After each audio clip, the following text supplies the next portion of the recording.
All right, Kevin back with you with another episode of the Million Dollar Relationships Podcast. And today I am here with Daniel. Daniel, welcome. It is awesome to have you today, man. Kevin, Happy New Year. I'm excited as well. Looking forward to jumping in and talking about, many topics that we believe so firmly in the way that we are wired. And yeah, that's how we connected in the first place. That's right. I'll tell you, I know we were talking about that before we hit the record button, and that I had made this post on Facebook a few months back, and it had a picture there. It was an event that I held in Seattle. Time flies, about a year and a half ago now. And we had spent some time on my buddy Michael's boat. And in the photo that I had shared with that, there was two guys, Joe Foley and Daryl Sutherland, that were in that photo. And you knew those guys, and you ended up commenting on that post and stuff. And you and I did not know each other at that time. But when I found out that you were also close friends with Joe and Daryl, I was like, man, here's a guy who I just want to get to know better here. Here's a guy who values relationships. And being that this is the Million Dollar Relationships Podcast, it's always cool to see, even like you and I, when that first conversation we had before, last year, we just connected so quickly, so easily. And that's what always happens when you have that mutual friend in common, or in our case, we had a couple that we knew right away that we both knew. It just breaks everything down, breaks down all barriers so that we can just have a conversation and get to know each other. And here we are now. And so I'm really excited to turn this over to you and give you the opportunity to share a little bit about who you are, what you do, who you serve, what inspires you to do what you do. And we'll start by setting a little bit of context and letting everybody know, who is Daniel and what are you all about? I'm a guy from Queens, New York, and come from a fortunate, loving family that said, you can be whatever you want to be.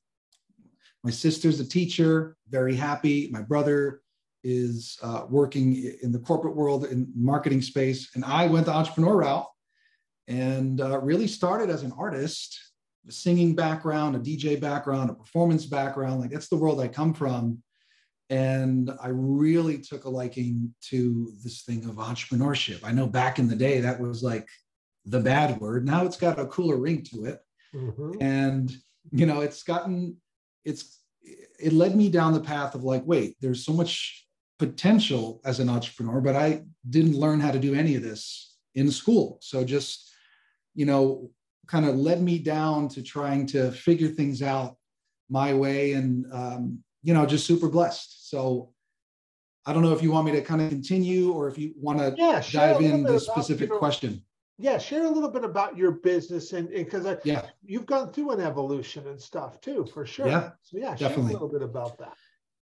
Yeah, so last job I ever had, I worked for Apple. It was the last job I ever had, 2009, and just learned a lot. I worked in the Long Island, New York retail market, the soft skills, the people skills. I felt like millions of people a day. So that was definitely a cool, using my social skills to just understand and learn about people and how they communicate and how, you mirror body language and you're relatable and things that I took for granted at the time. But now in hindsight, I'm super fortunate because, I've heard from different tests. There was this one sales conference that said, oh, what are the top 10% of our 50,000 person sales force? What's the top 10% have in common? I was on the edge of my seat. I'm like, wait, what do they have in common?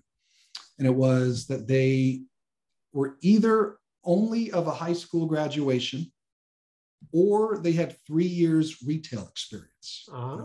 I was like, wow, ding, ding, ding. I had, 5 or 6 years of retail experience. So, Apple was a pivotal time because I thought I would kind of grow in that world. And I got fired because I gave an older gentleman a education discount and he wasn't a student. And the moral of that story was I was a big fish in a small pond. I wanted to do so much and spread my wings, and there just got to a point where it was a blessing in disguise. And so I took what was a hobby at the time, a DJ business, and started to just figure things out. Also had a big interest in marketing, but didn't know what it was. Mm-hmm. And had a company where we built websites for people. I partnered with people who were really good at building sites and doing branding. And I started learning about the psychology of what's a nice brand and what's one that needs improvement. And so fast forward 2023, we've built a company that does wedding entertainment. We do hybrid DJ band, blending live band and a live DJ for weddings, corporate events. That's been kind of that's been what our business has evolved into. Now, for the pandemic, live events shut down. Yep. And quickly, many of us was like, oh, we have a vacation now. And then you're like, wait, this is going to be a really extended, and who knows how long it's going to last. And so we said, all right, our live events are literally at a pause. Zoom weddings, a few people did them. That wasn't going to be the pivot for us. So we said, who's got a huge need that we could step into and serve? And I said, look, I graduated from New York City schools. Let's reach out to the school. Let's see if we could do a Zoom party. Or, I mean, we were just thinking off the cuff. Turns out schools needed massive help with graduations. And so we pivoted and produced a number of graduations in 2020, even more in 2021. 2022, we start shifting into outdoor, live stream, a hybrid component with of course an in-person component, but also grandma at home or grandma over in Japan or anywhere in the world. This sort of new model of being able to take an event and for people all over the world to see their high school student, their middle school student graduate. And so it's pretty cool to be making impact during a really tough time. And we're just super blessed to be even having this conversation and have growth during the pandemic. Yeah, for sure. And so now, we're moving into 2023. What do you see going? What do you see for 2023 as you're going forward? Based on what's been happening. Yeah. So live events are coming back, and just about back entirely in the markets that we serve, tri-state, New York City. It's, the restrictions have almost completely disappeared, which is nice. I think New York was closed much longer than most parts of the country. And it was just nice for things to come back strong. So we're really leaning into being specialized for the wedding business. But then with schools, it's like, wait, we have this big surge of producing virtual events, but that's not a thing anymore. And so one of the things that we were asking our clients is, what other challenges or opportunities are you dealing with right now? And how might we be able to help you? And, we've, some of us have heard of Dan Sullivan from Strategic Coach. Mm-hmm. Joe Polish talks about him all the time. And, he's got this question of like asking to create value to your customer. Yeah. Where, if you could wave a magic wand and in whatever time period, and in 12 months, you are able to really fix this opportunity, fix this challenge. What do you need help with? Well, if you could wave a magic wand, what is better 12 months, 24 months, 36 months from now that you're really trying to solve today? Mm-hmm. And we asked those questions to the clients that we help serve in the graduation world during the pandemic.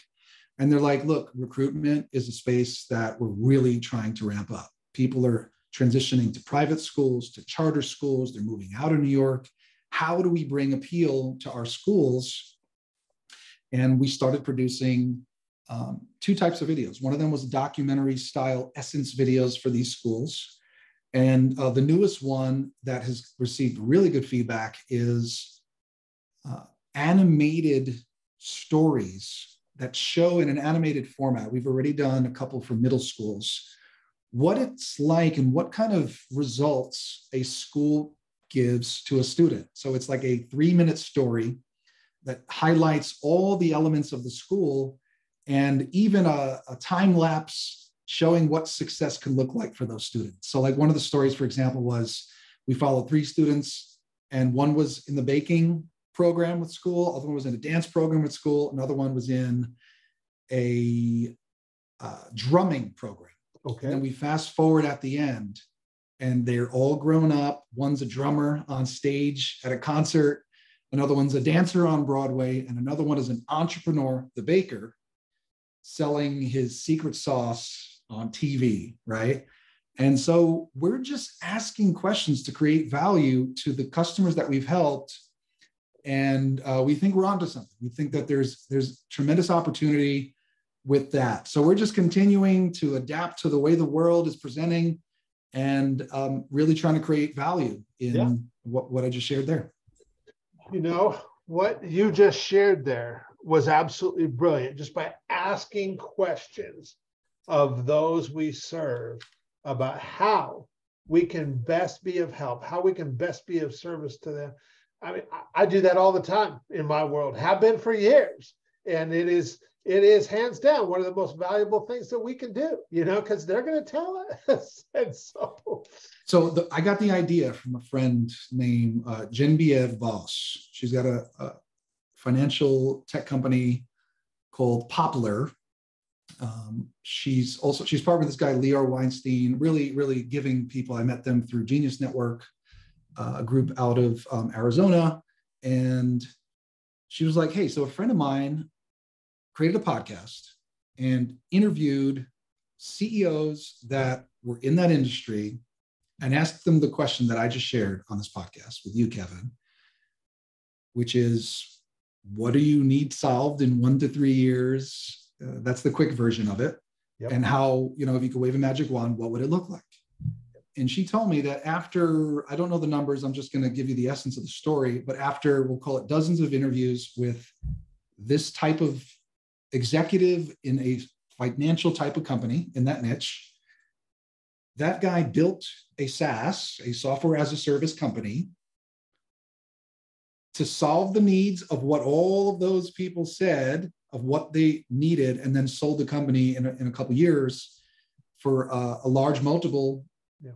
By asking the customer, how can I help you in the areas that you're struggling, right? That's the hardcore version of asking it. And I agree, Kevin, like it's sometimes we try to create things that we think our market wants instead of just having the conversations with the exact avatar and asking them, and then creating value in such way. So that's right. Yeah. I mean, I heard a story and I'm like, let me try it. And that's what we're doing. And it's working. Yeah. Well, good for you. Good for you. That is awesome. All right. So now that we've got some context set, I'm gonna shift gears a little bit, and I'm gonna reiterate the question for the benefit of the listeners. Have you ever been introduced to a person or persons that have completely changed the course of your life or your business, so much so that much of what you have today would not be possible if not for these relationships? That's such a great question. I feel like that's a book. That question is a book. that question is a book. Because sometimes we're like at chapter, I'll just make this up. I'm at chapter 35 of my life. I'm 35 years old. But then you don't think about chapter 27 on how something pivotal that might have happened then helped make chapter 35 real. And so I know you even gave me the heads up on that question. And I appreciate it because it is a big question. And sometimes there isn't the one obvious. However, I think this is a 2-part answer for me. My grandfather was an entrepreneur, and he had a driving school business, a truck business. He rented ice machines, ATM machines, office space, and finally real estate worked for him. The rest of them, not so much, but finally real estate worked for him. And he passed away when I think it was like 1999. And so I was very young at the time. I guess that would make me 12 years old.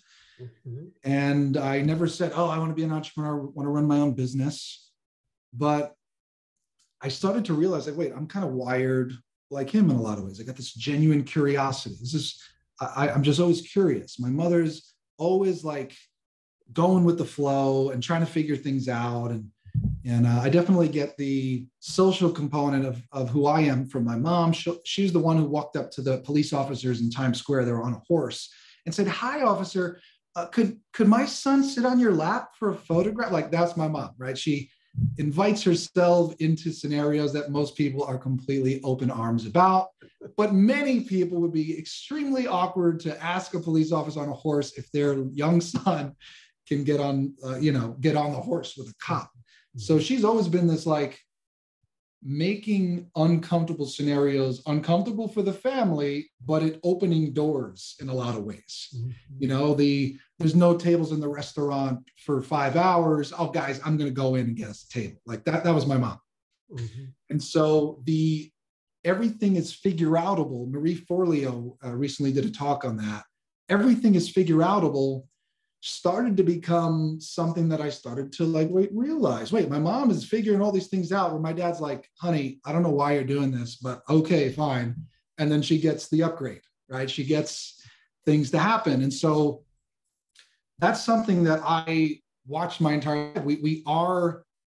We take a lot of traits from our parents that we sometimes don't even realize, or we realize later in our life. Sometimes it serves us, or sometimes there's like an imaginary limitation due to the personality to whom we show up with every single day. Like, sometimes we say, hey, I'm shy, but are you really shy? Is your personality really permanently shy? Or have you not done or tested your extrovertedness enough to maybe test that out a little bit? I think introverts and extroverts is who we believe we are, but not who we can permanently stay. Mm-hmm. Benjamin Hardy wrote a book called Personality Isn't Permanent. I haven't read the book, but in the title, I agree with it. Like, I believe we could show up. It takes personal development and learning the way that we think to start to, really understand it without this being a really in-depth psychology talk. But we have the capacity to choose what we do at every given point. Like, I could show up and be a little bit more chill. If Kevin was a little more chill, maybe I would be a little bit more chill. But Kevin's enthusiastic and he's full of energy, and that's sort of what my response is to that. And so I've realized, I could kind of mold into who I need to be, who I enjoy being. And I'm so lucky that I get that from my mom on the extroverted side, my dad on this, think about it a little bit before you make the move. So it was just this really fine balance between the two. The second piece is I always had this curiosity of I don't need to just fail for 10 years and try to figure it out myself. There's probably ways of doing this. Like, before I got into the personal development world, I'm like, wait, how do I speed things up, or how do I figure this thing out? Because I started as a DJ business and it was just a hobby at the time. It kind of became a business, and I'm like, wait, how do I grow this? How do I make more? How do I? And I just wanted to seek out the masters. A friend of ours, Timothy Paulson, mm-hmm. who's actually starting a ministry of his own. I think he's still figuring out the direction on that, as we last spoke in November about some of his plans. But Timothy Paulson did a talk early 2021. And in the talk, one of the things he spoke about was how Joe Polish, who, if you don't know, is a marketer that's created a mastermind group for entrepreneurs, mm-hmm. how Joe Polish has become the most connected man out there and have rose in all types of success. And Timothy, knowing Joe for a couple decades now, was analyzing Joe from the outside in. Yep. And he said, one of the things Joe did and continues to do is seek the masters. Now, I didn't put the words to it when I was younger, but Timothy was ding, ding, ding for myself as well, is I was seeking out the masters of people that have achieved things that I want to achieve, that have an opportunity for me to learn from. So I went to seek out Tony Robbins when I was much younger. And I'm like, oh, does this guy just have some Kool-Aid? Is it like just a hoorah-rah? Or do people benefit from that program? I went to multiple Tony events, made connections that to this day, I would not be where I am right now because of it. I should probably write a book on all the connections and then send it to you, Kevin, or maybe like a pie chart or a spider web on, just like what has stemmed from me trying to seek out the masters. On the marketing side, I want to learn more marketing. Okay, well, Russell Brunson's got this event called Funnel Hacking Live. Let me go there. Met people, went to another mastermind in Orlando from that. And I met this person who met this person. And so for me, it was like going to find communities that are helping people elevate in certain areas. And, continuing to going to seek out the masters, having conversations with people that can help me get outcomes that I'm very unfamiliar with. And so between my family that helped me kind of gain the confidence of like, just go for it. And then going into communities, being really vulnerable, knowing that there's so much to learn from so many different kinds of people, has helped me kind of spiderweb out of these communities into people who I resonate with, that I can learn from. And a lot of that has brought me to where I am today. Yeah. Yeah. Wow. I love that you mentioned Tim Paulson, because I have known Tim Paulson for years. I originally met Joe Polish back in 1997. Wow, that's a long time ago. When I had a cleaning and restoration company, and I remember when Tim worked with Joe at Piranha Marketing and stuff, and I got to know Tim quite well. In fact, I have flown to Utah to spend time with Tim and his family and stuff. And Tim is one of those guys that has definitely had a profound impact on my life over the years as well. And you're right, this learning from the masters and stuff. And I think back, Joe Polish he was the first guy. He was my introduction to direct response marketing, was Joe. And I look back at all that has transpired, all because I met Joe 25 plus years ago. And Joe and I have had this conversation where, because I was like, I said, I sometimes think about how different my life would be if I would have, say, not started a carpet cleaning and restoration business and got into some kind of other industry and not ended up meeting Joe. And Joe's whole take on it was, well, Kev, you would have met somebody that would have helped you, because that's just who you are. You would have found somebody. I'm like, yeah, you're probably right, but I sure am grateful that I met Joe all those years ago. And you talk about like looking back, I can only, a lot has come as a result of that friendship with Joe over the years and stuff. And I've met a lot of people that stemmed there that, and so you're right. You have these people in your life that have just held these pivotal little spots that, that led to chapters of your life that right. Even today, that are continuing on. That's right. Funny you're talking about this exact story is, I'm actually reading some of Gary Halbert's books right now, one of Joe's biggest mentors. Yeah. Like Gary Halbert helped Joe with offer creation, with copywriting, and imagine Joe didn't meet Gary Halbert. Yeah. Where would, like just the way that, and the term spiderweb, I don't know, I just kind of came up with it, but like, yeah, like the interconnectivity of other people's decisions that helped our life get to where we are right now. It's got this beauty to it in life of like, allow the uncertainty of life. I love this. Tony Robbins talks about how like the quality of your life is directly in proportionate, or I should say the quality of the growth potential of what you could achieve in your life is directly proportionate to the amount of uncertainty that you could tolerate on a daily basis. Because growth and discomfort and all that stuff, a lot of people don't like. We're actually taught to not embrace the butterflies and the anxiety and all those feelings of that newness.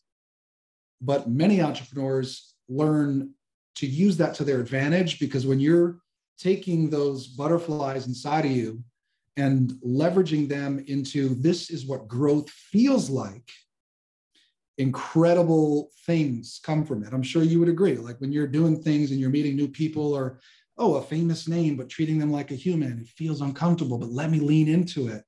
Yeah. Incredible things happen when you're uncomfortable when it comes to growth in business. Yeah. Yeah. You know, man, that really resonates, because I look at some of the people that I have the honor of serving now. And many of them are entrepreneurs that I would consider extremely successful, you know.